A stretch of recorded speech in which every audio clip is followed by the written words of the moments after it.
My name is Dion. I represent Mud Jeans. We are known for our circular denim concept. We produce new jeans out of old jeans, which sounds relatively easy, but it's not. People also might know us from our leasing concept. We lease out jeans with the objective of getting old jeans, old worn jeans back from the customer in order to be able to recycle it and to make them aware of the fact that the jeans that they have contain valuable raw materials that should not go to waste but should be reused. And that's what we do. Cool. I'm Tony Tannaer. I've been working in sustainable fashion since 17 years. Started with Koichi in 2003 till 2010, the first organic denim brand in Europe. And started my own company in 2011, Kings of Indigo, which is a lifestyle denim brand, which is created in jeans, but also jeans-related products as t-shirts, sweatshirts, jackets, socks, underwear, just whatever you name it. Coats also, using a lot of organic products, upcycling, recycling, trying to be as innovative as possible and try to move the industry to change their way of producing and trying to seduce the consumer to change their consumption pattern and give them a beautiful product for a reasonable price, which is better for this world, and look good and feel good at the same time. Based in Amsterdam. I'm Nodarse. I designed and founded a brand called Boyish jeans. It's relatively newer than these guys. We started last year in 2018. We focus also similar. I got to say that, obviously these guys were a huge inspiration for me to extend my career beyond what I was doing with my previous companies I worked for and do it on my own. Circularity, more natural fibers, focusing on limiting the amount of chemicals and carcinogens that end up in the products that touch our consumers' skins. But not only that, like increasing the amount of information that we give to our customer, letting them know exactly what we're doing, who we're using, and really trying to identify our brand within our consumers. What are the biggest challenges you guys face in growth? Growth. Well, I don't know if growth is of importance to you, but I'm assuming it comes up. Growth is not the objective. It's more accomplishing your objectives, actually, and that's. So, what are your objectives, and how do our objectives are to have 100% recycled jeans made out of post-consumer recycled cotton. So, I'm trying to be close friends with Renew. And what are your challenges? Yeah, the challenges. No, the challenges are obviously that the technical limitations we face, and that's both on the supply end, but also on the consumer end, to make them understand the difficulty and the need to consume and to produce differently. Actually, that's what we face mainly, but also. Seeing now all these initiatives also give good confidence that we will be able to achieve our objectives, actually. Tony? I see a lot of challenges, but a lot less than 17 years ago, when everybody said you're crazy and you're stupid, what are you doing? These days, look, everybody's sitting here. I mean, so many people are interested, and so many things are happening in communication and research, and so many new startups starting, so it gives me a lot of energy. And really happy to see what's happening. For me, one of the biggest challenges is to find all these technologies and all this way of working in this whole supply chain in a message to the consumer, what they should buy and why, from who, how it's made, where it's made, what they should pay for it, where they should get it. And I think there's no real good benchmark at the moment in the industry. I mean, there's a lot of little benchmarks, a lot of certifications. But it's a jungle out there, and especially at the moment with bigger companies starting to feel like I have to do something with sustainability, I have to communicate something and create a product or a line or whatever. So it's a lot of greenwashing, a lot of bullshit, I think, and especially the word sustainability, I think, is completely worthless these days because everything is sustainable these days, so what is it? And I think there, transparency, I think, is really important. Technology, I see as a very important thing. I'm very inspired by your last presentation, Jörg. I mean, you talk about fabric mills, but I think for one of our biggest costs is samples for our agents, and that costs a lot of raw materials, a lot of shipping costs, a lot of time. So I think we can be a lot closer to the market and also be a lot more data-driven by working a lot more digital in our industry.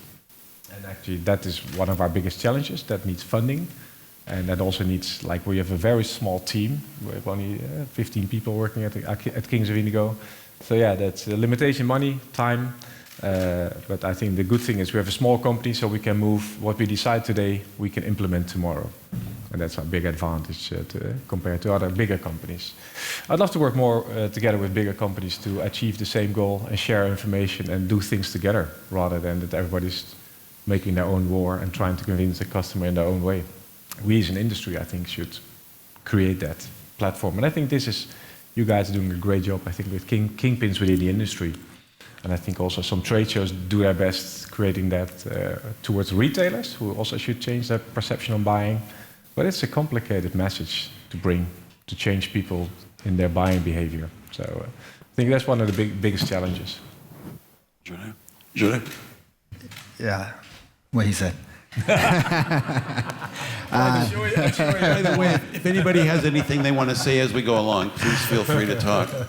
I mean, my biggest challenge as being a small brand is obviously, dealing with kind of like the mentality of bigger companies is, like we get a big company like Nordstrom's or somebody that wants to purchase from us. It's being able to figure out how to work with these kind of people, because you think that they might be there to maybe help you, build your brand, but really I feel like they're more there to try to put you out of business. And, you have to be careful, and that's the thing about sustainability is really just an awareness. At the end of the day, I feel like I was actually telling Dion this at dinner last night. I was like, sustainability is really just efficiency. And then he goes, it's also sufficiency. And it's like, I agree. No matter what it is, it's being aware of the situation, how much you need, how much you're spending, going back to, what Tony's saying about, platforms that are helping you reduce samples. It's each individual step. If you're reducing your waste, if you're reducing your output of carbon emissions and energy, these are the things that help you, achieve a better product that's better for the environment and better for the people. But you don't get there without understanding what it is that you're doing currently. And I guess that goes down to like transparency, and even as a small brand, these are the things that are difficult. As bigger brands, it's very easy to hire a consultant to come in and say, tell us what we're doing wrong. The more difficult thing for them is actually just listening to these people that actually know what they're doing. Even though you're paying them, why don't you just listen to them? Because everybody has sustainability teams that they make draft up pages and pages of reports, but then they don't ever do any of that. And back to something Tony touched on is greenwashing. That's the purpose. So it's like we sit here and we say, well, what is sustainability? And really the first step of sustainability is understanding your impact. What is it that you're doing? How much are you doing? How many jeans are you making? Where are you shipping the jeans from? It's your entire supply chain, not just, my factory. We audit our factory, we're sustainable. That's ethical. And, there is ethical fashion. There's sustainable fashion. There's, transparent fashion. And, to loosely use a term sustainability because you use organic cotton, but you don't actually get a certification that proves that this farmer was audited to make sure all the practices of organic farming was done. Does that really consider it being organic? I mean, that's very easy to lie to people these days, and that goes down to the whole greenwashing aesthetic. And, when you're competing in a market where everybody else is trying to say, we have sustainable jeans, when maybe you're the only one with maybe a couple people are actually doing it right. It's how do those people actually tell the consumers that this is the correct way? And that's my question. But I was going to come to that with greenwashing. So I see it all the time. Someone makes an announcement, some brand makes an announcement about something they're doing, but it sounds really great, but actually everyone in the industry is laughing, and saying they know exactly what they're saying. How do you combat that as a brand who's actually doing something versus the noise around brands that aren't, that look like they are? What's the answer to that?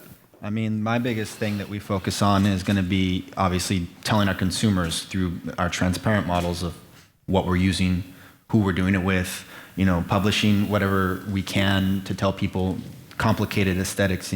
We tell people about cold water enzymes that we use that replace a lot of the more acidic chemicals in laundries. We tell them about the dyes that we're using to dye our denims that are reduced indigos, even though people don't even know what indigo really comes from. Everybody still thinks it probably comes from a plant. Little do they know that indigo comes from oil derivative sort of chemicals, and that they have carcinogens in them, and the end product of a gene, it could have formaldehyde, it can have cyanide, it can have aniline, and all these things that are extremely toxic to the consumer, and then the consumer puts it on their largest organ on their entire body, which is your skin. And then we all question why there's increases in skin cancer and increases in all these other birth defects and stuff like that. And we're all forgetting that people are putting polyester all over their skin, whether it's recycled or not. And these are the things that we need to look at. And the only way to really do that is to figure out what you're using and then tell your consumers, this is what we're using. Don't let us just tell you a story that we have sustainable blah blah blah. That's too easy to use a word and hide behind it as a curtain. So. Yeah, and I think the good thing is that the consumers are very intelligent. They know what they want, and they're becoming more and more critical. I wouldn't say everybody, but I mean, I see more and more people really asking questions about how is it made, where is it made, why is there a patch on it, is it made from recycled leather, why is it recycled leather, can it not be vegan? People are getting very critical, and I also call a little bit more passionate about what they buy. And I think also the abundance of buying is slowing down a little bit in some groups, but still, if you go to the main shopping street in Amsterdam, the Kalverstraat, try to find some sustainable products is still really difficult. It's very much still price-driven, sales-driven, and margin-driven. And I think there we need to make the big step. I feel there in the consumer side, there's a big interest. The biggest thing I saw happening in the past 17 years is that I saw the industry changing. And for me, the industry, all people show at Kingpins, have been leaders in innovation, where I had to beg people with Koichi to please make like organic cotton denim and do lower minimums to achieve our things. And now in between, I think we need to build the bridge between the industry and the consumer with convincing retailers and more brands to do the same and tell the honest, open story and prove it with either blockchain technology or other transparent or certifications. Or we work with, we didn't talk so much today about social impact. We work with Fair Wear Foundation, for example, to make sure that your factories are audited. Also a very important part next to all the environmental impact. I think tell the true story, and then I think the consumer will know when we learn them how to choose the right product. But also we need a benchmark to do so. So people know with, like, I think the last breakfast we had the example of IMDb, that people select a movie with a high rating, they're going to watch it, and the other one they don't. We need something more simple like that to have all these different stories are very interesting for the people who are interested, but the regular consumer wants to have like a very quick decision on the iPhone or in a store.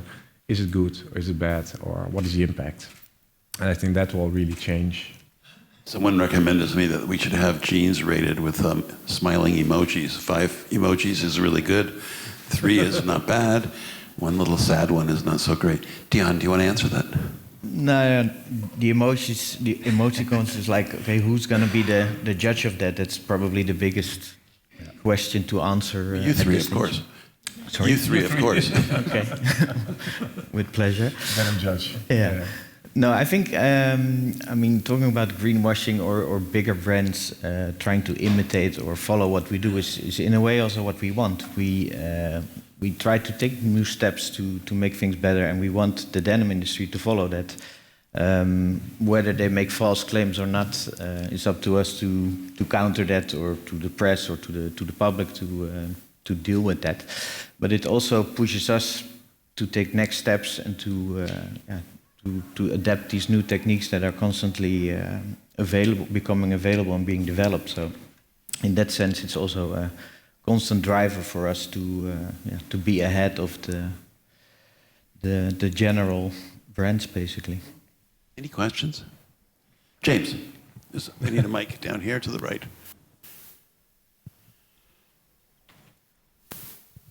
Hi, everyone.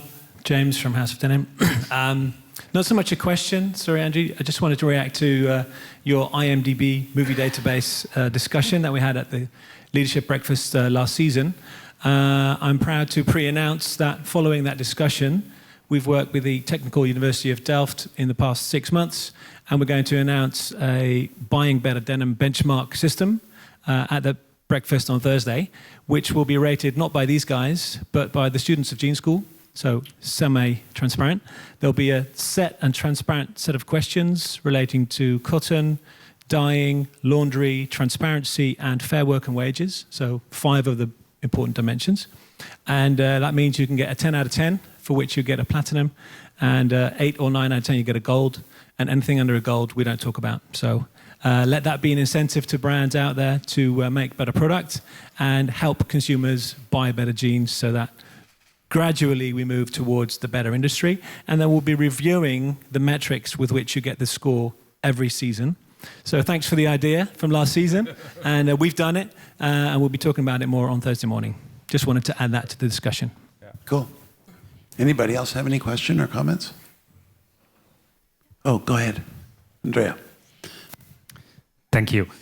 So, firstly, Transformers, and thanks, Andrew, for this event. Every time we are here all together from the industry to try to understand what should be the next. This, for me, that's most important when I'm participating to Transformers, to understand which can be the next. So how you are thinking about that means you are all 3 of you in brands with a different vision, different approach for sure.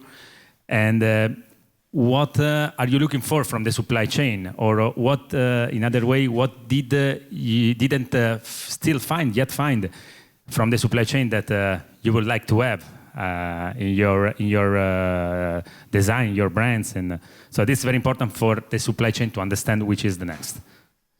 Thank you. Yeah, one of the biggest topics which was impossible to touch in the past was the use of the synthetic indigos or the natural indigos, which were both, as you very well explained, hard to match actually. So that development is definitely a motivator to move on in that topic, because that was for us definitely a next step to take after recycling fibers and using natural fibers. But it's definitely within the denim industry a very important topic. So. One more thing would be, I think, the technical data of all fabrics, washes or factories, to have that in a database so we can use it in our platforms. So our What own do you mean website. exactly? Now we get like a tech spec from one fabric from Kanyani, for example, and we have to read it. It's a long document, and then we have to integrate it into our own file. And our own file we have to translate again to, like, for example, a file for Zalando or a file from About You or a file for our own website. I think it's so much. There's so much data driven this business, and about if you want to show your real story, it is all about the technical details of all the steps in the processes of this industry. And I think Made By once tried to make a really great effort in tracing this whole chain from cotton or from whatever fabric or raw material towards the store. I think it would really help if we can together find a system where all this data is being comprised and we can take it out and use it for our own collections. So we can also use it to explain our story towards the consumer and prove the real story. So you'd want a data bank for what exactly? Like all each technical fabric? details of every step of the production process. Of every fabric, every cotton. Where is it got certified? Is it where it's from? Which lot is it? How is it? Where is it ginned? Where is it spun? Where is it? So transparent. And to completely, so we can create complete transparent route, and so the consumer can see directly into our complete supply chain and say if we are talking bullshit or we're talking the right story. So a lot of data processing we have to do manually now, and I think these guys as well. And it's getting more and more because everything is going to be tech-driven, more or less, what we do in the future. Yeah, I mean, I like that concept of having data there. I mean, I don't know about it being maybe specific to every single fabric. I mean, one of the things I found the most difficult in sustainability, especially with denim, is that you go to mills and they're like, here's sustainable fabrics.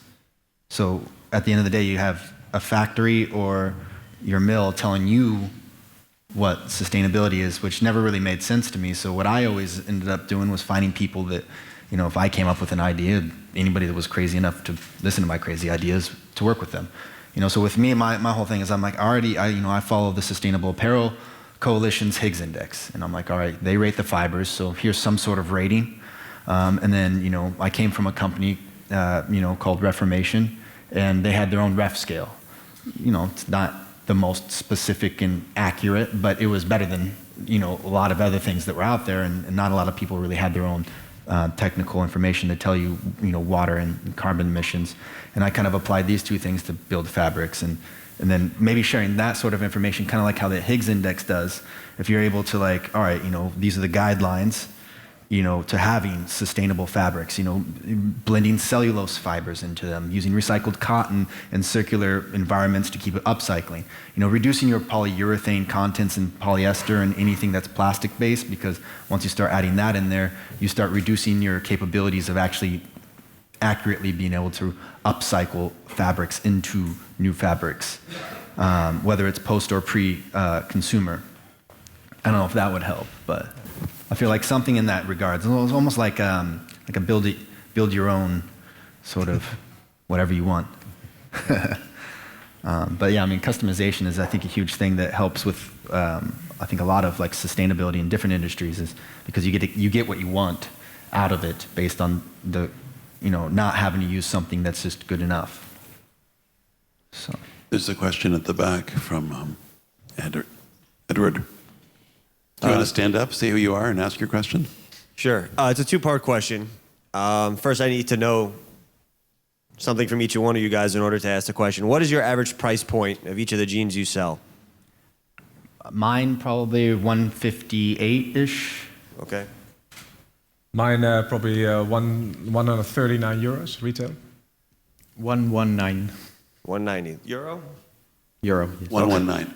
Okay. What's the average price point of a jean sold in America? Andrew? $39.99, $29.99, $19.99. We don't know because they're all on sale. $30? $30, okay. I think $19 today. I don't know. Okay, so if each one of you now has to run a company where you have to produce jeans for $19.99 or $29.99, can you do everything you want to do and still run a sustainable company, meaning profitable company? No. No. I disagree. No. So I do think so, yes. Not everything, but a large majority of it. I mean, like the things that Dion talks about and even Tony talks about, they have infrastructure to create more efficiency. And in these cycles, like if you look at all these fast fashion retailers, like I work with companies like Lindsay, who's taken a lot of their scraps, because there's a lot of it, and turning them into new fiber. And, like that's ingenuity, that's, they're using it to create better products from trash. Where if these big fast fashion retailers realized that they're producing so much waste, that waste has capability to be turned into a new product, they're able to increase their efficiency, which would therefore decrease their prices if they had the right supply partners. Okay, so Trisha, do you have any price pressures from your customers for your Refibra fiber? Well, let's not talk about Refibra specifically on prices. That's a sensitive subject. But, this is also early adoptions. You have to remember that pioneering, I think everybody that spoke about this today, one of the most difficult things is in the beginning, and especially the reason why people might say that they want to work with premium brands is because there is more margin, obviously, for them to adopt it in early pioneering stages, primarily for efficiency reasons. And so a fast fashion retailer or large fashion retailer that's producing, let's just say, $30 jeans, they can focus on the things that are maybe more efficient in their cycle that we've been doing for a while. So say, for instance, recycled cotton, which is also the fiber that the Higgs Index puts at the top as the most efficient fiber to use. And everything that's usually made in fashion has waste coming out of it. I mean, most of the patterns that are made have a 0.7 to 0.8 sort of efficiency yields. And you end up with all this waste around it. If they just recycled that back in there and forced a lot of fabric vendors and mills and spinners to have machinery to then create a zero waste cycle, then it becomes a lot more efficient. But the problem is that people view pricing to hold them back from scale. And if these bigger retailers pushed vendors that can purchase this machinery and produce enough yardage to then pay back that machinery, then you would end up having sustainability within lower price points. It's a matter of time, of course, when volume becomes bigger, if the volume of scale. I think it will also help if we only sell unwashed denim. So we solve several problems at the same time. Quite a big part of a lot of jeans of the cost price is washing. And of course, we can solve it, but the best thing, of course, is still unwashed jeans.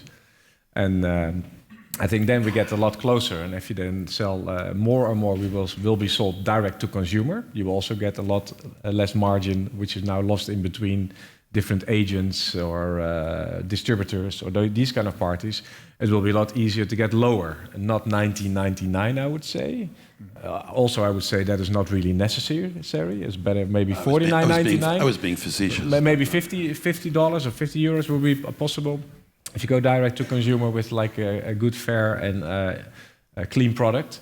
But also motivate people to buy less. Stop shopping just to buy satisfaction or ego or whatever. Shop because you need something or you really want to look good and enjoy your garment. Buy with passion. That would also help, I think. Just only talk about price. I think we also said buy more. It's more about value of the garment rather than the price of the garment, I would say. I think it was one of your statements before, James, wasn't it? In one of the first opening presentations. So I think that would definitely help. Can I be really controversial? There's a lot of fluff in the supply chain. And I mean, that's why, if you go back to looking at the first step of calling and using the word sustainable when describing your products is identifying your supply chain all the way to wherever it begins. That could be the farm that grows the cotton or the linen. That could be the supplier that's producing, the cellulosic fibers. Like for instance, a lot of people say that bamboo might be sustainable. That's just a viscose. Viscose uses sulfuric acids that are, extremely harmful to the environment and to the people nearby these facilities. And if you don't start identifying these sort of areas where you have impact as well as like increased costs, then there's no way that you're ever going to have decreased cost with, an increase in sustainability. And so, with that said, if you're producing products that are not recyclable in the end, going back to the cradle-to-cradle aesthetic of building products cradle to grave, then you're also losing money in the end in this end cycle. Dion be able to lease jeans and then be able to take those jeans sooner or later, put them back into jeans. These are things that makes obviously his life a little bit more of a headache because, like he said, it's not easy. The concept seems easy, but it's more difficult to control quality. However, you're also decreasing your amount of supply and demand on natural resources and resources in general. We have a question here on the right. Yeah, I'm going to be very controversial. My name's Sally Dayton. I'm a freelancer. I work with ASOS at the moment. We've done a lot of work with our mills and our suppliers to put post-consumer waste in as many of our fabrics, and we're on target to achieve that. When we advertised it on our website with Recycle to our customer, and we shared a lot of communication on social media, we had a good response on social media, but the sales weren't great. When we took the word recycled off, our sales went up. So actually advertising the post-consumer waste in our garments impacted our sales. So how do we address that? I personally don't think we should just be doing this. We should be taking it on board and doing as much as we can. But we thought that method would be really, really strong with our customers, but it had the opposite effect. Any comment? Well, can I answer that one? Yeah. If the goal is to use recycled cotton, why do you have to tell anybody that? No. But we thought it was a message that the customer wanted, because we get a really good response to vegan and all sorts of different messages we give out. But yeah, it actually had a negative impact. It's so interesting because sometimes it goes back to, not to say that you guys are greenwashing, but it goes back to the idea that there's some word or some sort of term that relates to sustainability that's going to increase sales. There's some direction to there versus just doing it. It wasn't done. It was done because it's the right thing to do. Right, We're right. taking the steps to do the right things on every level. Right. But we expected it to have a much bigger resonation with our customer. You think guys you've wanna got the take- audience for that. I think it's also still early in the day.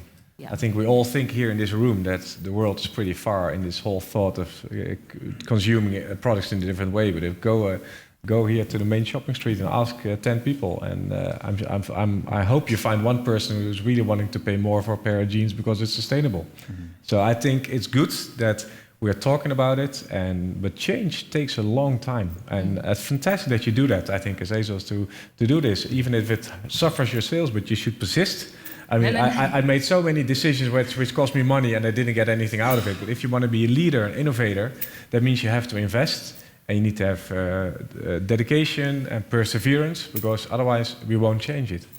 And it takes years, maybe decades, to really change this. But I mean, somebody has to do it. And we as small brands can't change the world. We just can be an example for bigger players to do the same. And you guys have more power. So just keep doing it. Oh, we are. And yeah. There's a question over here. Hi, Shevin again. On this note, thank you for your question. I actually really want to know how the leasing of a jeans goes at Mud, and if you really notice the difference in your consumer behavior, and if people lease more than now buying, or vice versa. No, it's quite stable actually. To give you an indication, we do approximately half of our turnover through our web shop, and half of the people there are actually leasing the jeans.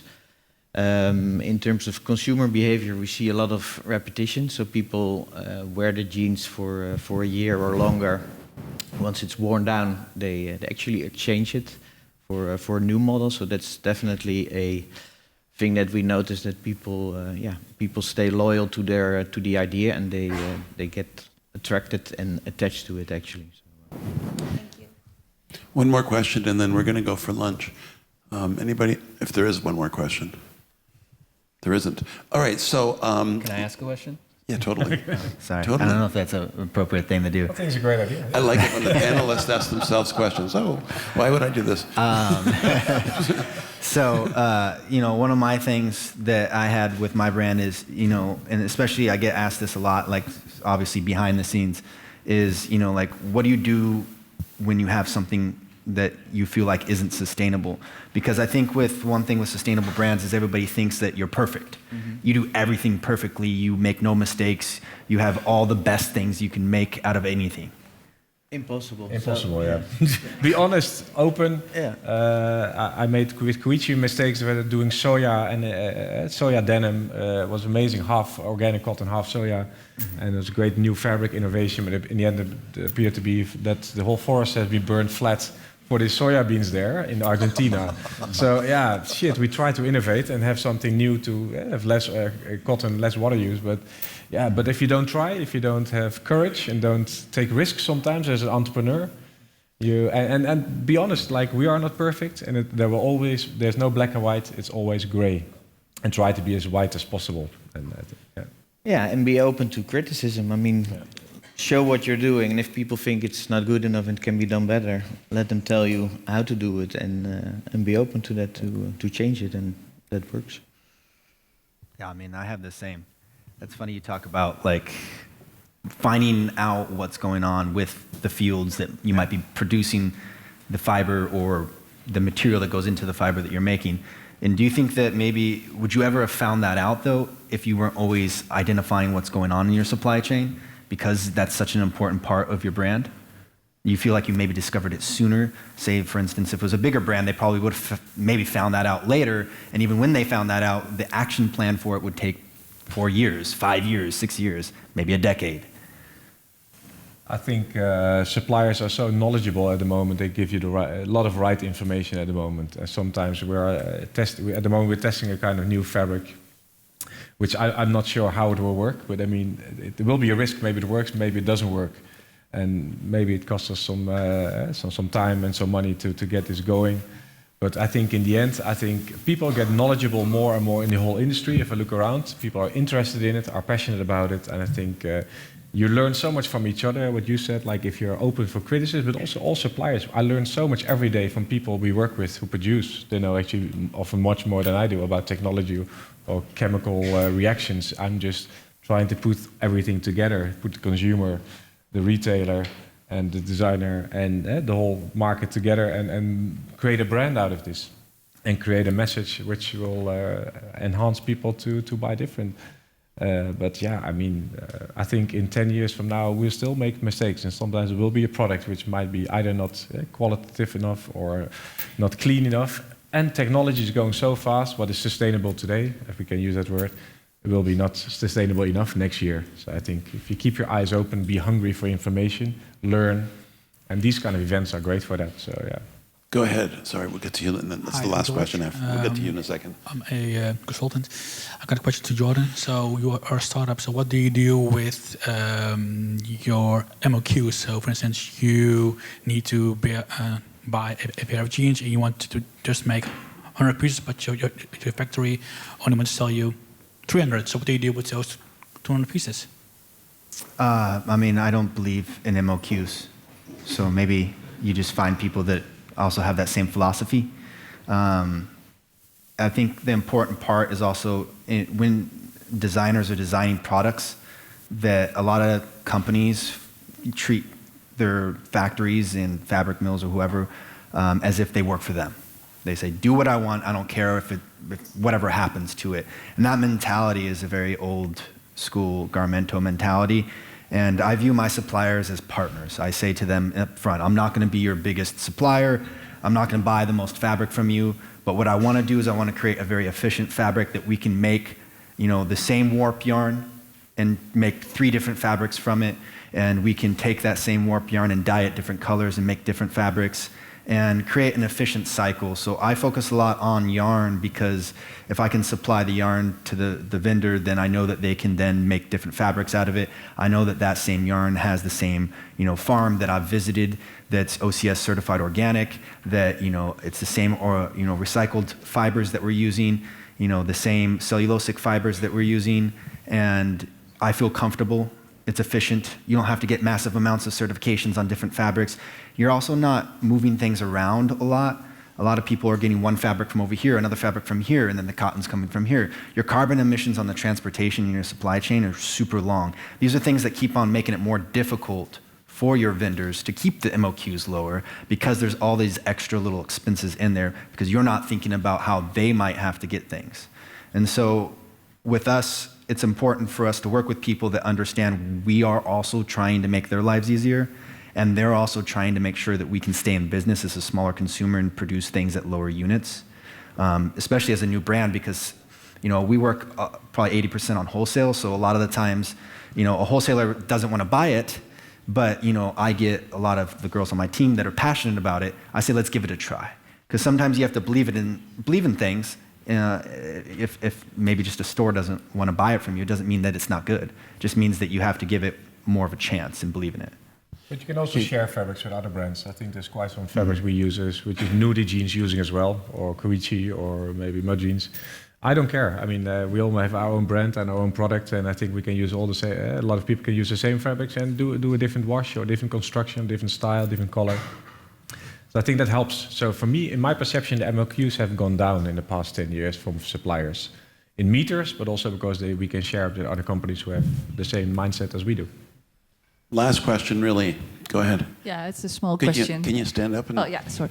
Frederic again. Well, I was thinking, when I think about the perfect jeans, I think about a jeans that I would want to wear for kind of forever, perfect fit, and would even be better within the year, right? And now you, I heard you say, okay, you can bring it back maybe after a year when you lease it because it's kind of done. But isn't the goal maybe also to create a jeans that will get better with time? So my question for all you 3 was, do you create a jeans of which you think, well, it is at that good of quality that it will be better, so it will be more your jeans? It's you know what I mean, right? Right, with jeans, it's just like your unwashed jeans is the best. Huh? Unwashed jeans is the best. Dry denim, if you buy dry denim, you can wear it for 5 to 10 years, no problem. You can repair it. It only gets nicer with time. The problem is we offer a lot of rinse wash or unwash. And I have to say that our biggest reorders and orders are coming from black rinse or blue rinse fabrics. So it's working quite well, but still there's a lot of volume in washes. And as long as consumers want washes and retailers want washes, it's quite hard to... wash jean in general is a damaged jean that has a shorter lifetime. Maybe not if we use the technology of you in the future, but at the moment with hand brush, spray, and all these kind of stone wash, all these kind of, it gets weaker. So there's a lot of stretch denim. So I mean, ideal world, yes. The longer you wear it, make it your friend, wear it in, and it gets nicer by time. And then Natural denims also, you know, if you don't put polyester or polyurethane in denim, because polyurethane, polyester, they have life of how long it's actually going to work. So if you look at all the denim that girls are buying right now, that's the most unique is vintage jeans. They're going to flea markets, they're going to vintage stores, they're buying men's jeans and wearing them because at the end of the day, those are the jeans that have been able to last hundreds and hundreds of wash cycles. You know, their mom's jeans, their dad's jeans, whoever, they can pass it even down. And that's natural denim. And even with sustainable atmosphere, when you start adding these things in, you know, like I add Tencel and Refibra to a lot of my jeans, and it has a stronger strength than cotton. You know, so that's actually going to make your jeans last longer and hold up longer, as long as you're not using thinner fabrics. Because right now, like Andrew said, all the jeans are on sale. And the only way to make money on jeans on sale is use thinner fabrics and increase your polyester account. And if it's recycled polyester, it's just bullshit because recycled polyester is still plastic and it's still not sustainable and it still fiber sheds a bunch of tiny little plastics into the ocean. And these are the things that make it not last as long. So if you're using sustainable methods, like not using stone in the laundry, that's not going to damage it as much. If you use like a sort of e-flow or vapor spraying nano bubble technology, if you're using less acidic and harsh chemicals in your laundry, you can still wash jeans and still end up with jeans that are both sustainable, that didn't use chlorine, that didn't use all these things that are going to make it worse quality, and the last, you know, who knows, 20, 30 years? I mean, you don't really know, but you can ask me in 20 or 30 years. Yeah, but my question was kind of like, do you think that you provide a product that is like the long-lasting thing also? yes. Yeah? Yeah. Okay. Dion, do you want to have the final word back here? to your question about, I mean, our leasing model lasts 1 year. You pay for 1 year. If people wear it day and night, they can be worn down in 1 year, and we recycle it. We get jeans back that are still perfectly fine. We sell them as vintage, but we also have people that wear them for 2-3 years or whatever and return it then. So it's more of a technicality in terms of leasing, which lasts a year, than the lifetime actually of a pair of jeans. Yeah. Okay, then this session is done. We're gonna, Joanna, when do we come back? 2. So we have a half an hour for lunch. Then we're gonna have all of the people, the Transformers, will be on stage.